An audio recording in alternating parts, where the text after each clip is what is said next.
नमस्कार, मी सुरेखा. तारा न्यूज मध्ये आपले स्वागत. पाहूयात आज दिवसभरातील महत्त्वाच्या घडामोडी. भाजपा सदस्यता नोंदणी अभियानामध्ये पश्चिम महाराष्ट्रात आघाडी घेण्यात आमदार अमल माडकांचा कोल्हापूर दक्षिण विधानसभा मतदारसंघ यशस्वी ठरलाय. कार्यकर्त्यांनी घेतलेल्या परिश्रमाचं प्रदेशाध्यक्ष आणि राज्याचे महसूल मंत्री चंद्रशेखर बावनकुळेंनी कौतुक केलंय. गोकुळ शिरगाव MIDC परिसरातील भाजी विक्रेत्यांनी अतिक्रमण केल्याची तक्रार केली होती. त्यानुसार प्रशासनाकडून गेल्या 4 दिवसापासून ही अतिक्रमणे काढण्यात आली. मंडी उद्ध्वस्त झाल्यामुळे सर्वसामान्य स्थानिक भाजी विक्रेता हवालदिल झालाय.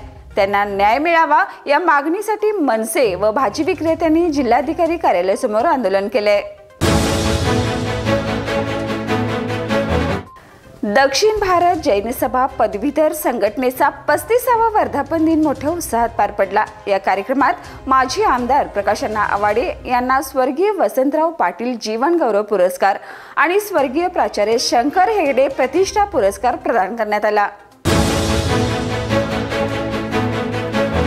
कोल्हापुरात मुंबई उच्च न्यायालयाचे खंडपीठ व्हावे या मागणीसाठी पदवीधर मित्रचे अध्यक्ष माणिकराव पाटील यांनी कालपासून आमरण उपोषण सुरू केले. जगभरामधील क्रिकेट चाहत्यांसाठी क्रिकेटचा उत्सव म्हणजे IPL 2025 हंगाम 22 मार्च पासून सुरू होत आहे. BCCI ने रविवारी IPL 2025चं वेळापत्रक जाहीर केले. मुख्यमंत्री माझी लाडकी बहीण योजना सुरू राहणार की बंद होणार याविषयी चर्चा चालूच आहे. उपमुख्यमंत्री व अर्थमंत्री अजित पवार यांनी ही योजना सुरू ठेवण्यासाठी योजनेच्या निकषाची अंमलबजावणी करण्यात येणार असल्याचं सांगितलंय. यापूर्वी लाभ घेतलेल्या एकाही महिलेकडून सरकार पैसे घेणार नाही अशी ग्वाही त्यांनी दिली. मलकापूर तालुका शाहूवाडी येथे शाहूवाडी तालुका क्रिकेट असोसिएशनचे अध्यक्ष आशिष लगारे यांच्या आयोजनाखाली झालेल्या मरीमाई चषक भव्य टेनिस बॉल क्रिकेट स्पर्धेचा बक्षीस वितरण सोहळा आमदार डॉक्टर विनय कोरे यांच्या उपस्थितीत पार पडला.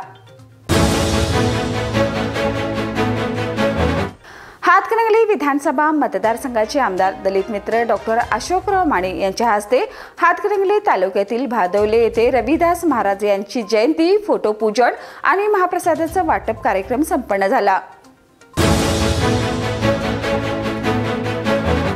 कोल्हापूर जिल्हा परिषद 11 संघाने टॉस जिंकून प्रथम फलंदाजीचा निर्णय घेत 8 षटकात 3 बाद 89 धावा उभारल्या. प्रत्युत्तरादाखल सातारा जिल्हा परिषद 11 संघाने केवळ 7 बाद 79 धावापर्यंत मजल मारता आली. अखेर कोल्हापूर संघाने हा रोमांचक सामना 10 धावांनी जिंकत शानदार विजय साजरा केला. कोल्हापुरातील संयुक्त मंगळवार पेठच्या माध्यमातून 22 फेब्रुवारीला फुटबॉल टर्फ टुर्नामेंटचं आयोजन करण्यात आले. कैलासवासी पांडुरंग जाधव, कैलासवासी रावसाहेब सरनाईक, कैलासवासी रोहन जाधव यांच्या स्मरणार्थ ही स्पर्धा आयोजित करण्यात आल्याची माहिती अनिकेत घोटणे यांच्यासह आयोजकांनी दिली. तर या होत्या आज दिवसभरातील महत्त्वाच्या घडामोडी. उद्या पुन्हा भेटूया नवीन बातमीपत्रासह. तोपर्यंत पाहत राहा तारा न्यूज. बाळ, फ्रीजमधून श्रीखंड काढ ना. आम्ही पूर्वी घरीच बनवायचो श्रीखंड. त्याची चवच वेगळी होती. आता काय सगळं रेडीमेड. आजी, हे श्रीखंड खाऊन बघ.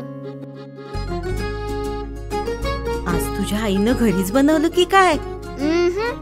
हे आहे गोकुळचं श्रीखंड. अगदी जिभेवर रेंगाळणार. जिभेवरच नाही तर मनावरही रेंगाळणार. गोकुळ श्रीखंड, मनावर रेंगाळणार.